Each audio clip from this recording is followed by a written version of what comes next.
إن الحمد لله نحمده ونستعينه ونستغفره ونؤمن به ونتوكل عليه ونعوذ بالله من شرور أنفسنا ومن سيئات أعمالنا من يهده الله فلا مضل له ومن يضلله فلا هادي له وأشهد أن لا إله إلا الله وأشهد أن محمدا عبده ورسوله الذي أرسله بالحق بشيرا ونذيرا.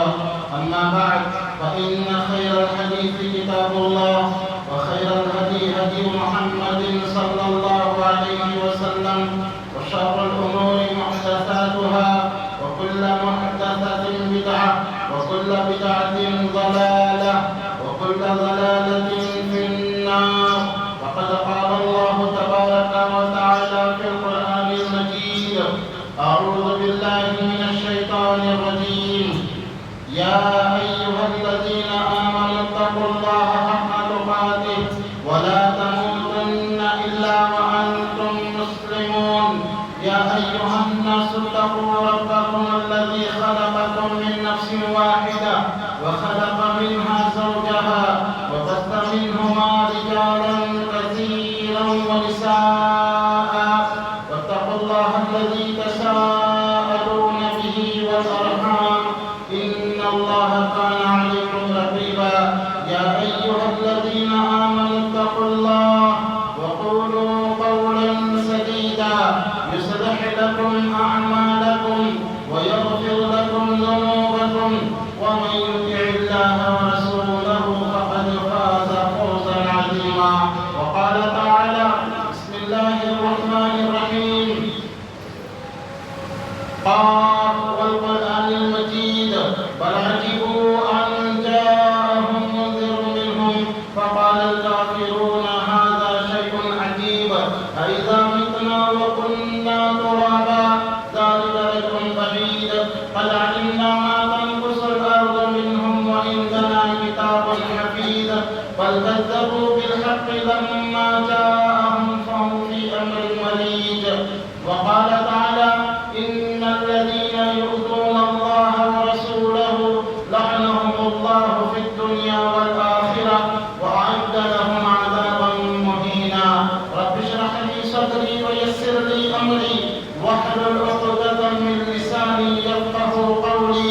رب زدني علما اللهم رب زدني علما اللهم ألهمني رشدي وأعذني من شر نفسي. اللهم لا علم لنا إلا ما علمتنا إنك أنت العليم الحكيم. محترم حضرات، ہر قسم کی حمد و ثنا بڑائی کی بجائے تعریف و تسبیح اس اللہ وحدہ لا شریک خالق کائنات مالک ارض و سما کے لیے لائق و زیبا ہے، جس نے ہم کو اور آپ کو پیدا کیا اور پھر ہمارے اوپر اپنی نعمتوں کی بچھا برسائی۔ بے انتہا درود و سلام ہو پیارے نبی جناب محمد رسول اللہ صلی اللہ علیہ وسلم پر، جو اس کائنات کے لیے رحمت للعالمین بن کر تشریف لائے۔ اللہم صلی علی محمد وعلی آل محمد کما صلیت علی ابراہیم وعلی آل ابراہیم انک حمید مجید۔ اللہم بارک علی محمد وعلی آل محمد کما بارکت علی ابراہیم وعلی آل ابراہیم انک حمید مجید۔ محترم حضرات، خطبہ مسنونہ کے بعد میں نے آپ کے سامنے سورہ احزاب کی آیت نمبر 53 تلاوت کی ہے، آیت نمبر 53۔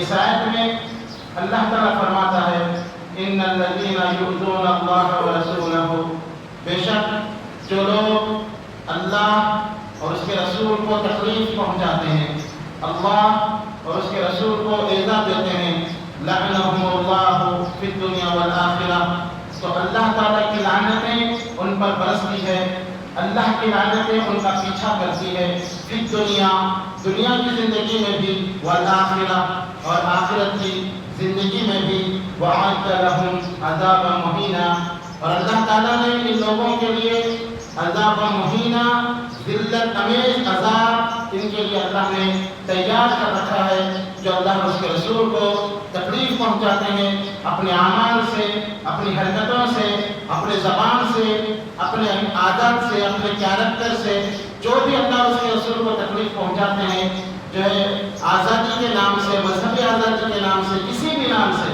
تو اللہ تعالیٰ فرماتا ہے ان پر دنیا اور آخرت میں اللہ کی لعنتیں برستی رہتی ہے، یہ جہاں جاتے ہیں لعنتیں ان کا پیچھا کرتی رہتی ہے۔ حضرات، اگر آپ سیرت کا مطالعہ کریں، نبی اکرم صلی اللہ علیہ وسلم کی زندگی سے لے کر آج تک جس شخصیت نے بھی، جنہوں نے بھی نبی کو تکلیف پہنچانے کی کوشش کی، نبی کو لعن و طعن کیا، نبی کے خاکے بنائے، نبی کا مذاق اڑایا، اللہ تعالیٰ نے ان کو اپنی گرفت میں لیا، دنیا میں بھی اور آخرت میں بھی۔ بخاری اور مسلم کی مشہور حدیث ہے کہ اہل کتاب کا ایک شخص مسلمان ہوا، اور مسلمان ہو کے وہ نبی سے اتنا قریب ہو گیا کہ وہ وحی لکھنے لگا، کاتب وحی بن گیا، لیکن کچھ دنوں کے بعد وہ مرتد ہو گیا، وہ اسلام کو چھوڑ دیا، اور اہل کتاب یہود و نصارہ کے پاس جا کر کہنے لگا کہ وہ تو میں خود اپنی طرف سے لکھ لیتا تھا، میں نے بہت زیادہ ملاوٹیں کر دی وحی کے اندر، نبی کی باتوں میں ملاوٹیں کر دی، نبی صلی اللہ علیہ وسلم کا طرح طرح وہ مذاق اڑانے لگا۔ اتفاق سے اس کی موت ہو گئی، اس کے رشتہ داروں نے اس کو دفن کیا، لیکن صبح میں دیکھا کہ اس کی لاش زمین کے اوپر پڑی ہوئی ہے، تو اس کے رشتہ داروں نے یہ سمجھا کہ شاید یہ محمد کے ساتھیوں کا کارنامہ ہے، کیونکہ اس نے اسلام کو چھوڑا ہے، نبی کا مذاق اڑاتا تھا، تو محمد کو چاہنے والے محمد کے ساتھ یہ حرکت کر رہے ہیں۔ دوسرے دن انہوں نے اور گہری قبر کھودی اور اس میں دفن کیا، اور دیکھا صبح میں کہ وہ قبر نے زمین نے اس کو قبول نہیں کیا اور زمین نے اوپر پھینک دیا۔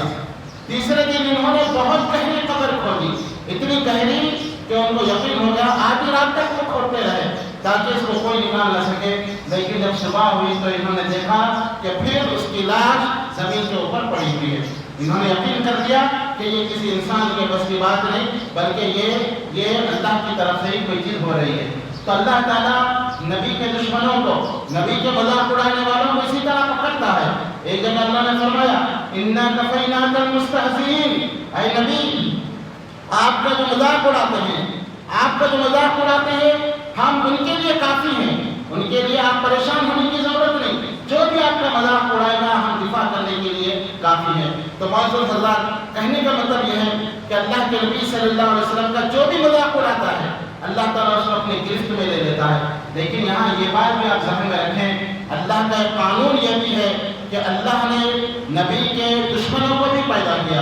اللہ تعالیٰ قرآن کے اندر فرماتا ہے وَكَذَلِكَ جَعَلْنَا لِكُلِّ نَبِيٍّ عَدُوًّا مِّنَ الْمُجْرِمِينَ وَكَفَىٰ بِرَبِّكَ هَادِيًا وَنَصِيرًا، اور اس طرح وَكَذَلِكَ جَعَلْنَا، اور اس طرح ہم نے بنایا لِكُلِّ نَبِيٍّ عَدُوًّا، ہر نبی کے لیے دشمن ہم نے بنائے، مِّنَ الْمُجْرِمِينَ، مجرموں میں سے، معاشرے کے مجرم ہر دور میں ہر نبی کے دشمن ہوتے رہے۔ سوال یہ پیدا ہوتا ہے کہ اللہ نے نبی کے دشمنوں کو کیوں پیدا کیا؟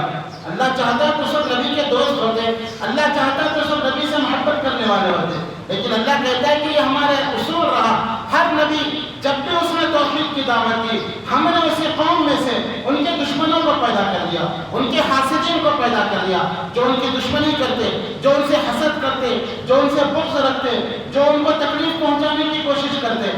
ہر نبی کے دور میں ہم نے ایسا کیا۔ سوال یہ ہے کہ اللہ نے ایسا کیوں کیا؟ اس لیے اللہ نے ایسے کیا تاکہ لوگوں کو نبی کے اخلاق کا پتہ چلے کہ نبی نے اپنے دشمنوں کی دشمنی میں ان کے ساتھ کیا سلوک کیا۔ دشمن اپنی دشمنی کرتے تو نبی کا ان کے ساتھ رویہ کیا ہوتا، حاسدین اپنا حسد کرتے، اور جو ہے ظالمین نبی کے اوپر ظلم کرتے تو نبی اکرم صلی اللہ علیہ وسلم ان سے کیسے اچھے اخلاق سے پیش آتے۔ اگر نبیوں کی زندگی میں اللہ دشمنوں کو پیدا نہیں کرتا تو دنیا کو نبی کے اخلاق کا کیسے پتہ چلتا؟ سب اگر ہر ایک کے دوست ہوتے اور نبی سب کے دوست ہوتے تو پھر نبی کے اخلاق کا جو پہلو ہے یہ پوشیدہ رہ جاتا، یہ چھپا ہوا رہ جاتا۔ اسی لیے اللہ تعالیٰ نے ہر نبی کو دشمن دیے ہیں تاکہ آنے والے لوگوں کو، تاکہ دنیا کو یہ پتہ چلے کہ یہ نبی اپنے دشمنوں سے ہونے والی اذیتوں پر کس طرح صبر کرتے ہیں۔ ایک عام انسان ویسے صبر نہیں کر سکتا۔ کیسے نبی صبر کرتے ہیں اپنے دشمنوں کو، اپنے دشمن جو دشمنی کرتے ہیں نبی ان کے ساتھ کیا رویہ کرتے ہیں، اور پھر دنیا نے پکار اٹھا کہ وَإِنَّكَ لَعَلَىٰ خُلُقٍ عَظِيمٍ، اللہ علیہ وسلم آپ اخلاق کی بلندیوں پر فائز ہے. دشمن دشمنی کرتے رہے, حاسدین حسد کرتے رہے, لیکن اللہ تعالیٰ نے, نبی اکرم صلی اللہ علیہ وسلم نے ان حاسدوں کا, ان دشمنوں کا اپنے اچھے اخلاق کے ذریعے, اپنے اچھے برتاؤ کے ذریعے ان کے منہ کو بند کر دیا, اور پھر دشمن خود ایمان لانے پر مجبور ہو گئے. جو آپ کا علاج کرانے آئے خود ان کا علاج ہو گیا, جو آپ کو جادوگر کہنے لگے خود وہ آپ سے ملوم ہو گئے اور اسلام قبول کرنے لگے. تو میرے دوستو, ہر زمانے میں نبی کے دشمن تھے اور تھے نہیں بلکہ رہیں گے. جب تک قیامت ہے, نبی قیامت آئے گی, نبی کے دشمن پیدا ہوتے رہیں گے. جیسے اللہ نے نبی کے جانثاروں کو پیدا کیا, ویسے نبی کے دشمنوں کو پیدا کیا. ایک طرف ابو بکر صدیق رضی اللہ عنہ کی شکل میں نبی کے جانثار موجود ہیں, عمر بن خطاب رضی اللہ عنہ کی شکل میں نبی کے اوپر اپنی جان کو قربان کرنے والے موجود ہیں, عثمان رضی اللہ عنہ کی شکل میں نبی کے اشارے پر اپنی دولت کو قربان کرنے والے موجود ہیں, علی رضی اللہ عنہ کی شکل میں, اور سعید بن زید رضی اللہ عنہ کی شکل میں. جہاں نبی کے دوست, نبی کے یار, نبی کے جانثار موجود تھے, اسی طرح ایک طرف ابو جہل کی شکل میں نبی کے دشمن تھے, ابو لہب کی شکل میں نبی کا دشمن تھا, ولید, مغیرہ بن ولید کی شکل میں, عتبہ بن ابی ربیعہ کی شکل میں, یہ بھی نبی کے دشمن اللہ نے پیدا کیے جو نبی کے ساتھ دشمنی کرتے رہے. اور یہ بات بھی آپ یاد رکھیے, ابو جہل نبی کا آخری دشمن نہیں تھا, بلکہ قیامت تک وقتاً فوقتاً ابو جہل پیدا ہوتے رہیں گے. ابو لہب نبی اکرم صلی اللہ علیہ وسلم کا آخری دشمن نہیں تھا, بلکہ موقع و محل کے اعتبار سے وقتاً فوقتاً ابو لہب پیدا ہوتے رہیں گے, پیدا ہوئے, پیدا ہو رہے ہیں اور قیامت تک پیدا ہوتے رہیں گے. اسی طرح عتبہ بن ولید, مغیرہ بن شعبہ, یہ آپ کے آخری دشمن نہیں تھے, بلکہ جیسے یہ لوگ بھی پیدا ہوتے رہیں گے, وقتاً و فوقتاً پیدا ہوتے رہیں گے, نبی کے ساتھ اپنی دشمنی نبھاتے رہیں گے, نبی اکرم صلی اللہ علیہ وسلم کے خاکے بناتے رہیں گے, نبی اکرم صلی اللہ علیہ وسلم کو ذلیل کرنے کی نعوذ باللہ کوشش کرتے رہیں گے, آپ کو بدنام کرنے کی کوشش کرتے رہیں گے.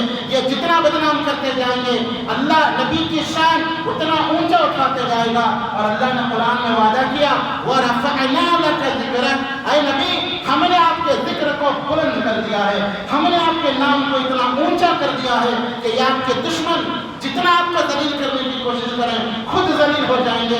سورج پہ اگر کوئی تھوکنے کی کوشش کرے تو کیا سورج پر اس کا تھوک جائے گا؟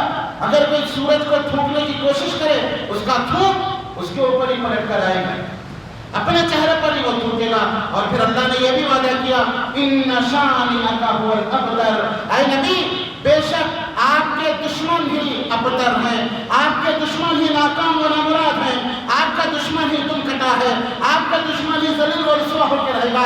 دشمن اپنی پوری طاقت, اپنی پوری ٹیکنالوجی, اپنی پوری جو ہے صلاحیتوں کے ساتھ آ کر آپ کا مقابلہ کریں, اللہ آپ کی شان کو بڑھائے گا اور آپ کا دشمن یہی ناکام و نامراد ہوگا.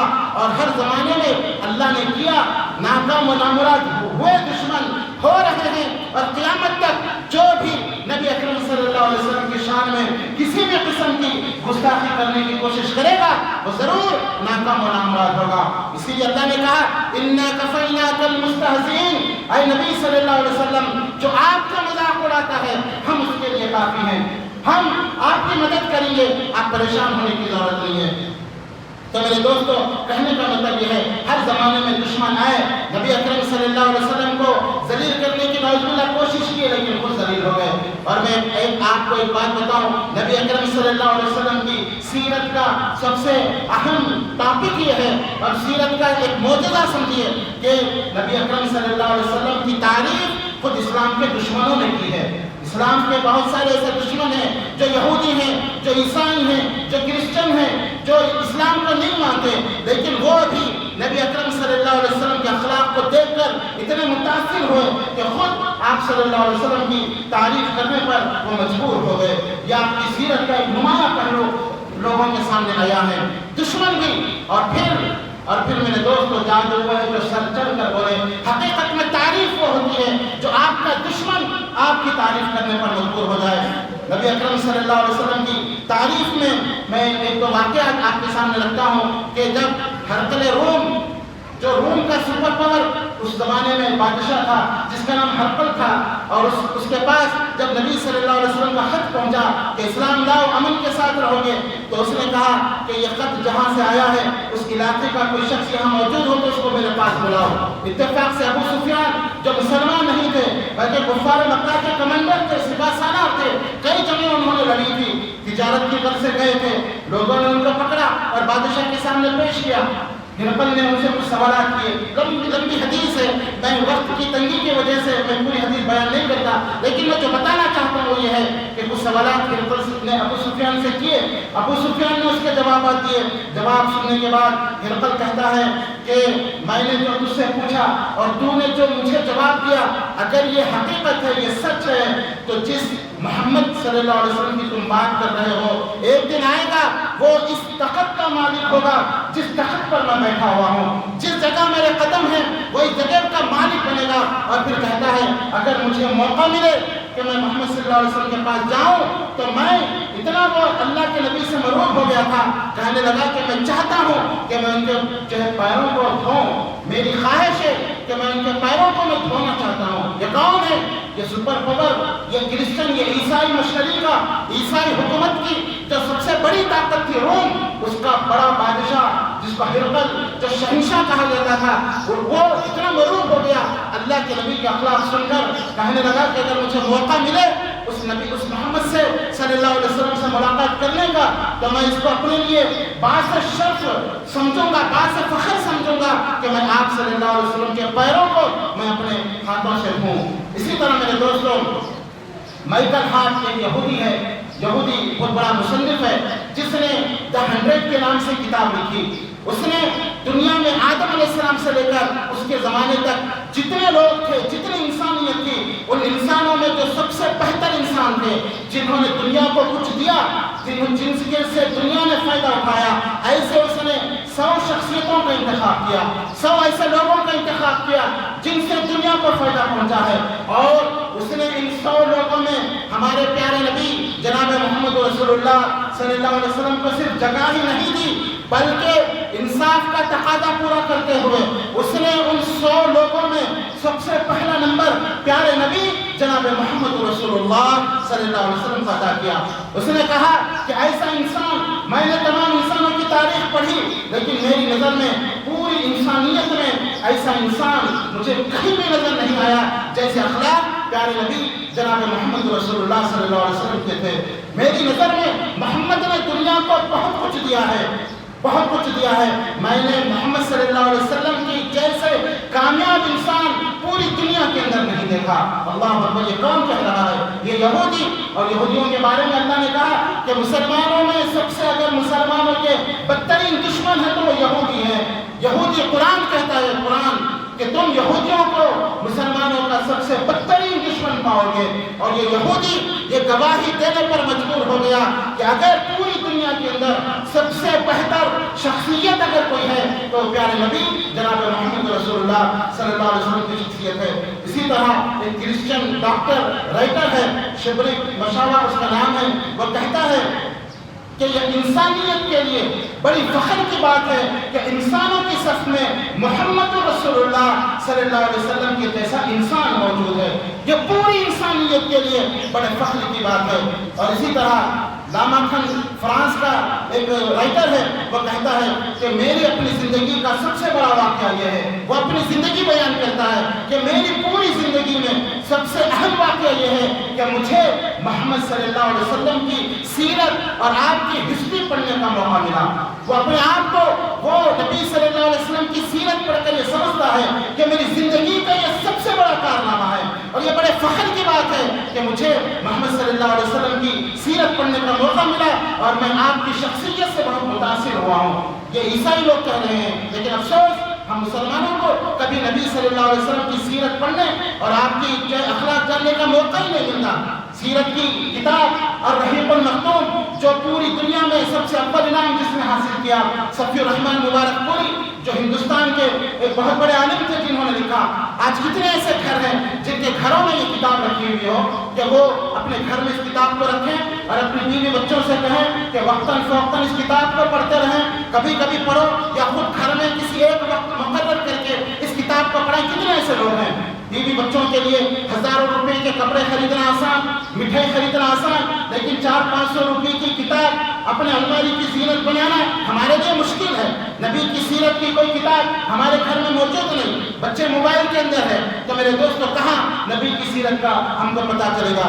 اسی طرح میرے دوستو گاندھی جی نے کہا تھا, آپ کو معلوم ہے گاندھی جی نے یہ کہا کہ محمد وہ انسان ہے جنہوں نے کروڑوں لوگوں کے دلوں پر حکومت کی اور کر رہے ہیں, پہلے بھی کی اور کر رہے ہیں. اور پھر انہوں نے یہ بھی کہا یہ بات غلط ہے کہ اسلام تلوار کے زور سے پھیلا, بلکہ محمد رسول اللہ صلی اللہ علیہ وسلم کے اخلاق کی وجہ سے اسلام دنیا کے اندر پھیلا.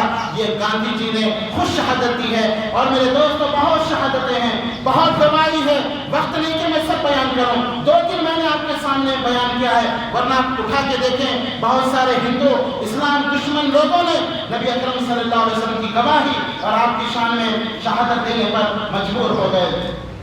میرے دوست اب سوال یہ پیدا ہوتا ہے ایسے ماحول میں کہ آئے دن نبی صلی اللہ علیہ وسلم کے شان میں گستاخیاں ہو رہی ہیں, آپ کے جو ہے کارٹون بنائے جا رہے ہیں ہمارے ملک میں اور پڑوس ملک میں بھی, جیسے فرانس وغیرہ میں ابھی جو معاملہ چل رہا ہے. اور تعجب ہوتا ہے ایسے مغربی ممالک پر جو امن کا نعرہ لگاتے ہیں, ہم دنیا میں امن پھیلانا چاہتے ہیں, اور پھر مذہبی جذبات سے کہتے ہیں نبی صلی اللہ علیہ وسلم کے کارٹون بنا کر کیسے امن قائم ہو سکتا ہے؟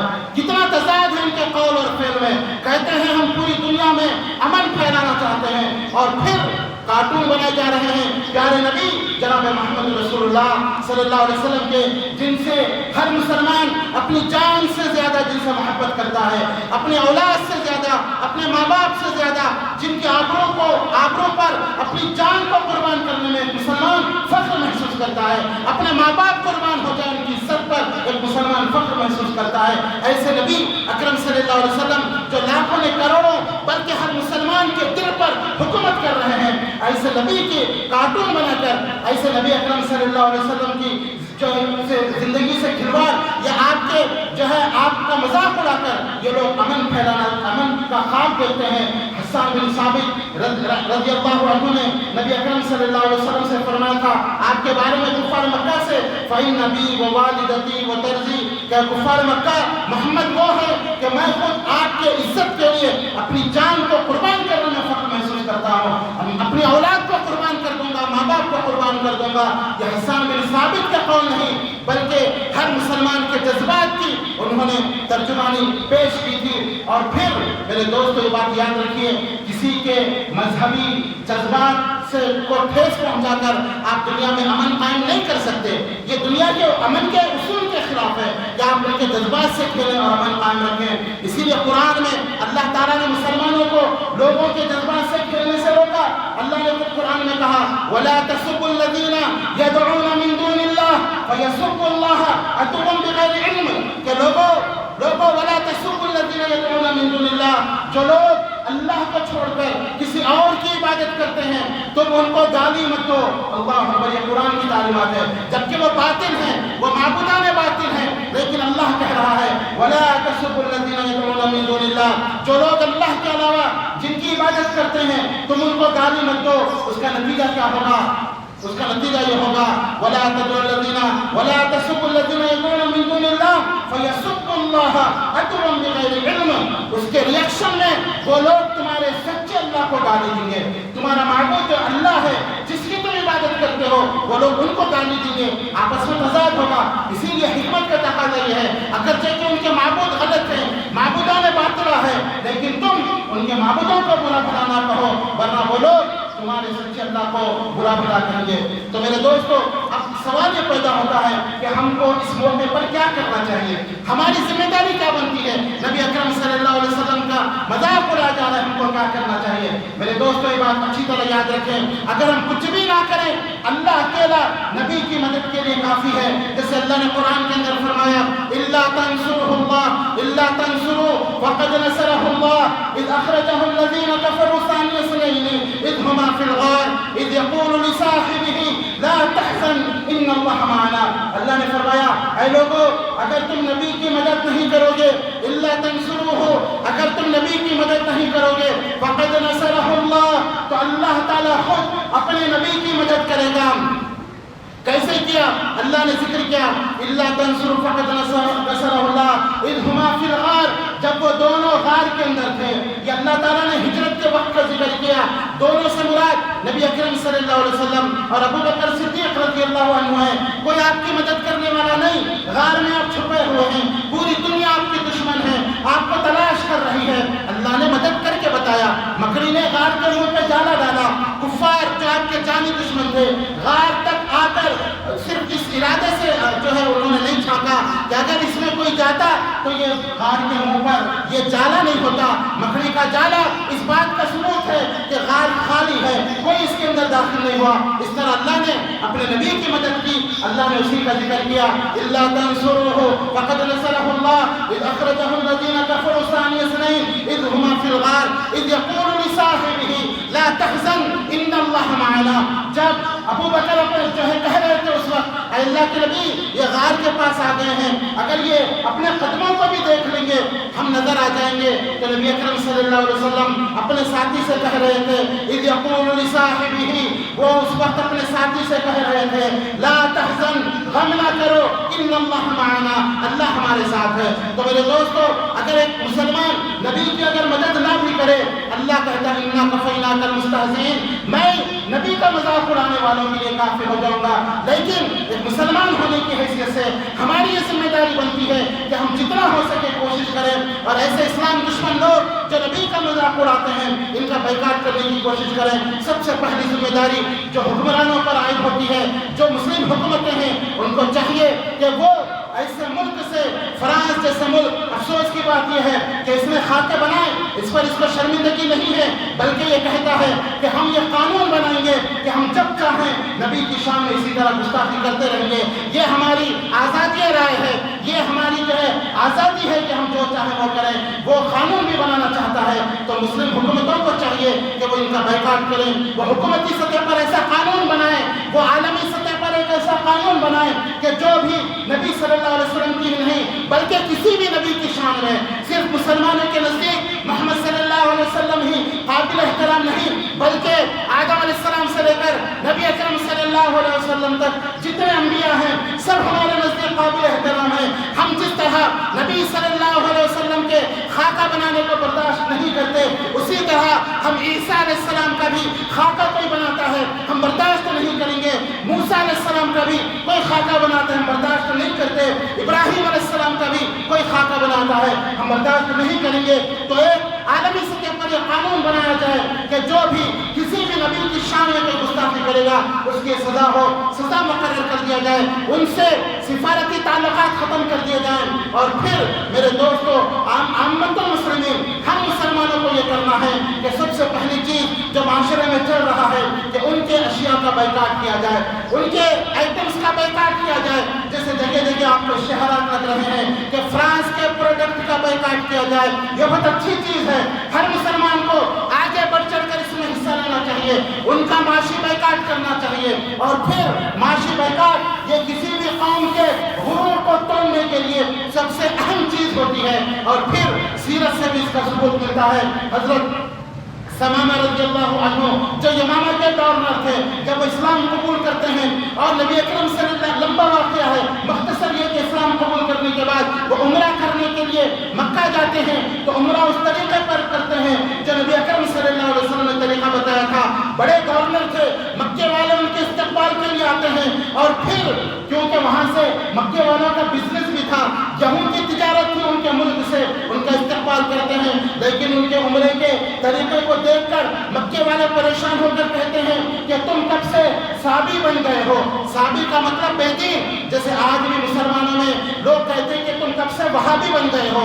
جو حق کو اپناتا ہے اس زمانے میں کہتے تھے کیسے صابی بن گئے، اور موجودہ دور میں جو حق پر چلتا ہے لوگ کہتے ہیں کیسے وہابی تم بن گئے ہیں. تو کفار مکہ نے ان سے پوچھا تم یہ صابی کب سے بن گئے؟ انہوں نے کہا صابی نہیں بنا، بلکہ میں نے دین حق کو قبول کیا ہے، میں نبی اکرم صلی اللہ علیہ وسلم کا مطیع و فرمانبردار بن گیا ہوں. اور مکے والوں ایک بات تم کان کھول کر سن لو، تمہارا جو گیہوں کا بزنس تھا اور گیہوں جو ہمارے پاس سے تمہارے پاس آتا تھا، اس وقت تک گیہوں کا ایک دانہ میں مکہ کو نہیں بھیجوں گا جب تک کائنات کے تاجدار محمد رسول اللہ صلی اللہ علیہ وسلم اس کی اجازت نہیں دیتے.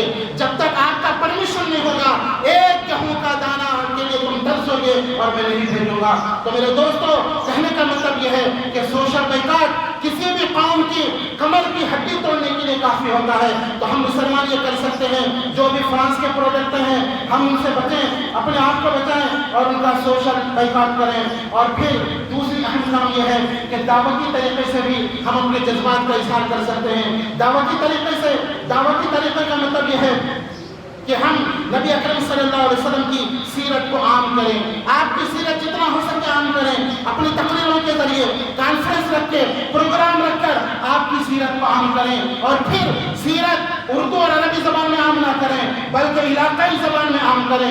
ہم یہاں رہتے ہیں تیلگو زبان میں نبی اکرم صلی اللہ علیہ وسلم کی سیرت کے پروگرام رکھے جائیں. اور پھر ہمارے برادری کے لوگوں کو, ہندو لوگوں کو بلایا جائے, بڑے بڑے لوگوں کو انوائٹ کیا جائے اور پھر نبی اکرم صلی اللہ علیہ وسلم کے اخلاق کے اوپر بات کی جائے. جو جس علاقے میں ہو, ہم آندھرا میں ہیں تیلگو زبان, کرناٹک والے کنڑی زبان میں, تامل والے تامل زبان میں, ہر علاقے والے اپنی اپنی زبان میں نبی اکرم صلی اللہ علیہ وسلم کے سیرت کے پروگرام رکھیں. اور پھر آپ کی سیرت دنیا والوں کو بتائیں کہ آپ کتنے اچھے اخلاق کے مالک تھے. اور پھر ممکن ہو سکے نبی اکرم صلی اللہ علیہ وسلم کی سیرت پر چھوٹے چھوٹے پامفلیٹ یہ جماعت کی شکل میں تقسیم کریں, بنائیں اور ان کی اپنی زبان میں, جیسے یہاں کی جماعت کی ذمہ داری ہے تیلگو زبان پر بڑی بڑی کتابوں کی ضرورت نہیں, موٹی موٹی کتابیں نہیں چاہیے, شارٹ اینڈ سویٹ جسے کہا جاتا ہے, مختصر نبی اکرم صلی اللہ علیہ وسلم کی سیرت کے کچھ پہلو وہ ہم ان کی زبانوں پر لکھیں اور پھر اس کو عام کریں تاکہ لوگوں کو نبی اکرم صلی اللہ علیہ وسلم کی سیرت کا پتہ چل سکے. اور پھر اہم بات یہ ہے انفرادی طور پر بڑے بڑے لوگوں سے جا کر ملا جائے. جیسے یہاں کے MLA صاحب ہیں, ایک وفد جائے اور ان کے پاس جا کر ایک ان کی زبان میں تیلگو زبان میں قرآن پیش کرے. نبی اکرم صلی اللہ علیہ وسلم کی سیرت کی کوئی بھی کتاب جو چھوٹی کتاب ہو اور رحیق المختوم اس کا ترجمہ ہو یا پھر اور بھی کتابیں ہیں چھوٹی سی, وہ ان کو گفٹ دیں اور بتائیں کہ ہمارے نبی کے اخلاق کیسے تھے.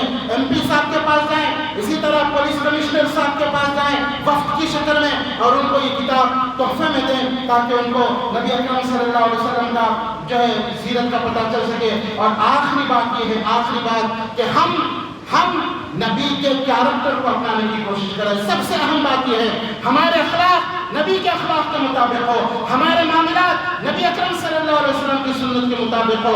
ہم صرف دعویٰ نہ کریں, ہمارا حلیہ نبی کے حلیے کے مطابق ہو, ہمارا چہرہ نبی کے چہرے کے مطابق ہو. ہم کو دیکھ کر دوسرے لوگ پکار اٹھیں کہ اس کے اخلاق اس لیے اچھے ہیں, یہ پیارے نبی جناب محمد رسول اللہ صلی اللہ علیہ وسلم کا امتی ہے. ہم سے کوئی معاملات کر کے یہ پکار اٹھے کہ یہ معاملات میں اس لیے سیدھا ہے کہ اس کے نبی محمد رسول اللہ صلی اللہ علیہ وسلم ہے. ہم اپنے اوپر اللہ کے نبی صلی اللہ علیہ وسلم کے احکامات کو, آپ کی تعلیمات کو فٹ کرنے کی کوشش کریں. ہمارے چہرے کو دیکھ کر, چہرے کے نور کو دیکھ کر لوگ پکار اٹھیں کہ محمد صلی اللہ علیہ وسلم کا امتی ہیں. آج افسوس کی بات یہ ہے ہم نے نماز کے طریقے میں نبی کی سیرت کو اپنا لیا ہے کہ نبی صلی اللہ علیہ وسلم سینے پر ہاتھ باندھتے تھے, رفع الیدین کرتے تھے, آمین زور سے بولتے تھے. بہت اچھی بات ہے, ہم نے اپنایا ہے, لیکن دوسرے بھی نبی صلی اللہ علیہ وسلم کے سیرت کے دوسرے بھی پہلو ہیں, اس میں ہم بہت دور ہیں. ہم کاروبار بھی نبی کے طریقے پر کریں, ہمارا لین دین بھی نبی کی سیرت کے مطابق ہو. جھوٹ نہ بولیں, دھوکہ نہ دیں, لوگوں کا مال حق نہ کھائیں, امانت داری سے کاروبار کریں. یہاں سیرت ختم ہو جاتی ہے. نبی کی سیرت ہم نے صرف نماز کے حد تک محدود کر دیا ہے. مسجد سے باہر نکلے نبی کی سیرت کا کوئی ایکشن ہمارے اوپر نظر نہیں آتا. ہمارے معاملات بہت خراب, لوگ ہمارے معاملات سے تنگ آ چکے ہیں. لوگ آج میرے دوستوں بڑے افسوس کے ساتھ یہ کہنا پڑتا ہے, لوگ کہتے ہیں میں کیا بتاؤں, میں کہنا نہیں چاہتا. ہر کوئی اپنے معاملات پہ غور کریں. آج ہمارے معاملات پر ہر کوئی انگلی اٹھاتا ہے. معاملات میں ہم مکمل فیل ہو چکے ہیں, معاملات ہمارے برباد ہو چکے ہیں. دنیا کی محبت ہمارے دلوں پر اتنی غالب آ چکی ہے کہ بات بات پر جھوٹ بولنا, دھوکہ دینا, لوگوں کا مال ناحق کھانا, لوگوں کو جھوٹ بول کر گول گھمانا, یہ میرے دوستوں ہماری رگ رگ میں داخل ہو چکا ہے. تو ضرورت اس بات کی ہے نبی اکرم صلی اللہ علیہ وسلم کی سیرت ہم پہلے اپنے اوپر, اپنے جسم پر نافذ کریں تاکہ دوسرے لوگ ہمارے اخلاق کو دیکھ کر اسلام قبول کرنے لگ جائے. اور یہ بات اچھی طرح یاد رکھیں, نبی اکرم صلی اللہ علیہ وسلم پر اگر کوئی پریشانی آتی ہے تو اب پریشان ہونے کی ہم کو ضرورت نہیں, اس لیے کہ یہ تاریخ بتاتی ہے اسلام کو جتنا دبایا جاتا ہے اسلام اتنا ہی اٹھتا ہے. اسلام کی فطرت میں قدرت نے لچک دی ہے, جتنا اس کو دباؤ گے اتنا ہی یہ اٹھے گا. وآخر دعوانا ان الحمدللہ رب العالمین.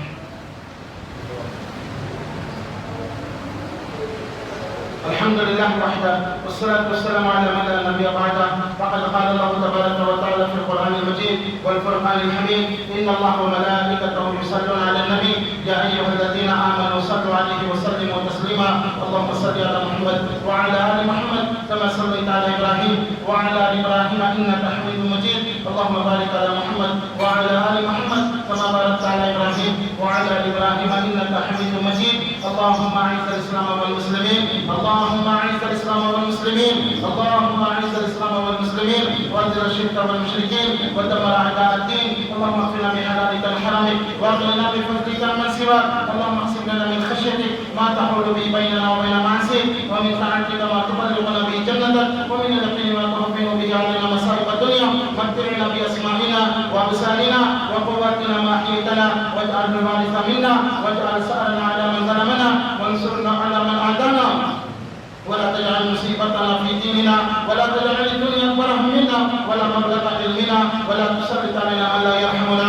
عباد الله رحمن ورحمكم الله, إن الله يأمر بالعدل والإحسان وإيتاء ذي القربى وينهى عن الفحشاء والمنكر والبغي يعظكم لعلكم تذكرون. واذكروا الله يذكركم وادعوه يستجب لكم ولذكر الله تعالى أولى وأجل وأكرم وأكبر. أقم الصلاة.